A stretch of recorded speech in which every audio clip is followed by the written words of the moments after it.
بسم الله الرحمن الرحیم. الحمد لله والصلاة والسلام على رسول الله صلی الله علیه و سلم و علی آله و صحبه اجمعین. دوستان عزیز، وقتی که ماه مبارک رمضان آغاز میشه، در ماه مبارک رمضان در آغازش یک مسلمان چی باید بکنه؟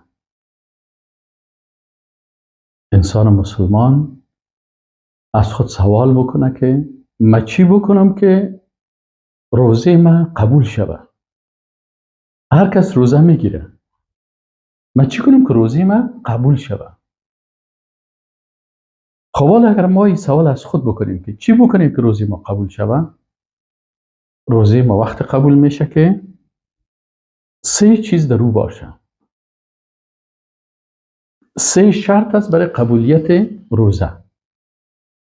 اول، اخلاص باید در او باشه.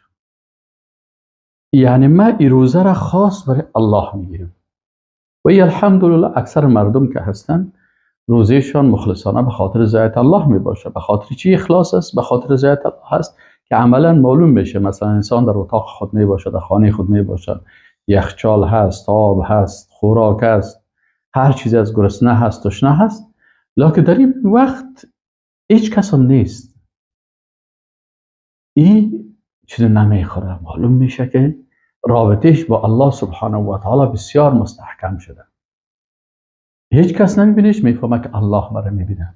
از این خاطر نه چیز میخوره و نه چیز مینوشه و نه کدام کاری را میکنه که روزی ازی بشکنه. پس این شرط اول اکثرا ادا میکنن. شرط دومش چی هست؟ شرط دومی است که باید روزه به طریقه رسول الله صلی الله علیه و سلم باشه. روزه به طریقه رسول الله صلی الله علیه و سلم چه قسم می باشه؟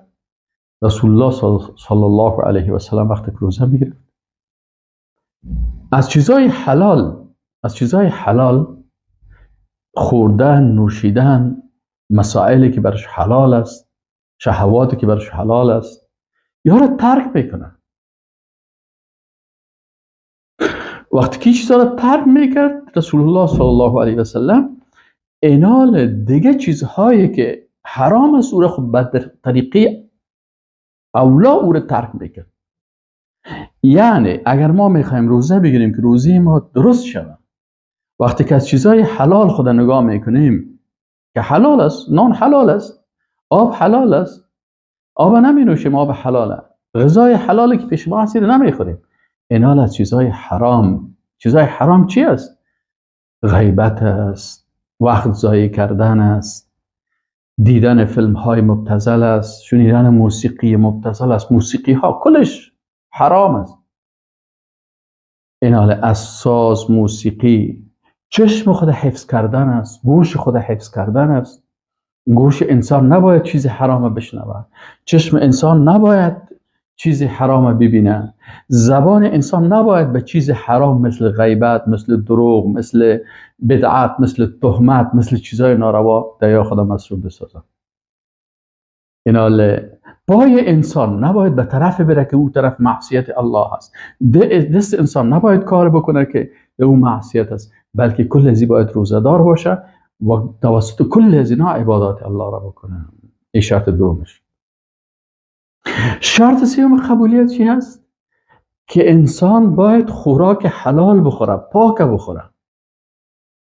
ان الله طیب، رسول الله صلی الله علیه و سلم میگه که ان الله طیب لا یقبل الا طیبا. الله پاک است، قبول نمیکنه مگر چیز پاکه. یعنی وقتی که جسم تو باید خوراکی که میخوری، آبی که مینوشی، این باید حلال باشه و پاک باشه. متوجه باشی که چی میخورم پیسی ازی حلال است یا نیست. از چیز حرام باید اجتناب بکنی.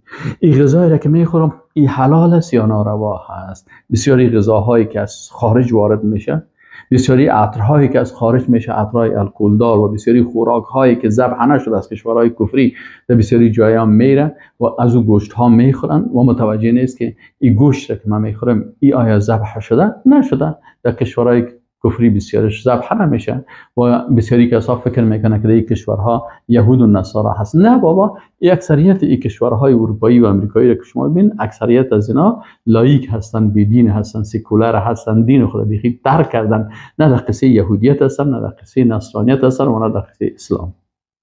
و در شرکت هایشان و فابریکایشان مسائل دینی هیچ مطرح نمیشه. اینال انسان مسلمان باید این سه شرط در اول رمضان ایره چی کنه؟ این سه شرط ببینه که من این شرایط دارم یا ندارم، خدا آماده بسازه. باش مخصوص الله باشه، به خاطر رضایت الله باشه و به طریقی رسول الله صلی الله علیه و سلم روزه بگیره، به طریقی رسول الله صلی الله علیه و سلم نماز بخونه، به طریقی رسول الله صلی الله علیه و سلم تهجد بخونه، به طریقی رسول الله صلی الله علیه و سلم تراویح بخونه، به طریقی رسول الله صلی الله علیه و سلم تمام عبادات خود انجام بده. و سوم از چیزهای حرام چی کنه؟ اجتناب بکنه. حتی سعد رضی الله تعالی عنه یک صحابی است، به رسول الله صلی الله علیه و سلم گفت که رسول الله صلی الله علیه و برای من دعا بگو که من مستجاب دعوا باشم، یعنی هر وقت دعا میکنم دعای من الله قبول بکنه. رسول الله صلی الله علیه و سلم برش گفت که اتب مطعمک تکن مستجاب الدعوا. این می قاعده هست. غذایت، خوراکت، لباست باید چی کنی؟ این حلال بساز. وقتی که حلال بود و پاک بود تکن مستجاب الدعوا. و در جای دیگه می رسول الله صلی الله علیه و سلم یک نفر میگه خاکپور از بسیار سفر کرده و به خاطر عبادت مثلا چی دست خدا بالا میکنن، یا الله یا الله میگه و مطعمه حرام و ملبسه حرام، خوراکش حرام است، لباسش حرام است. انا یستجاب له، از کجا برش این اجابت شود؟ پس در اول رمضان باید این چیزها را پیش خود داشته باشیم. این سه شرط قبولی عبادت. و السلام علیکم و رحمت الله و برکاته.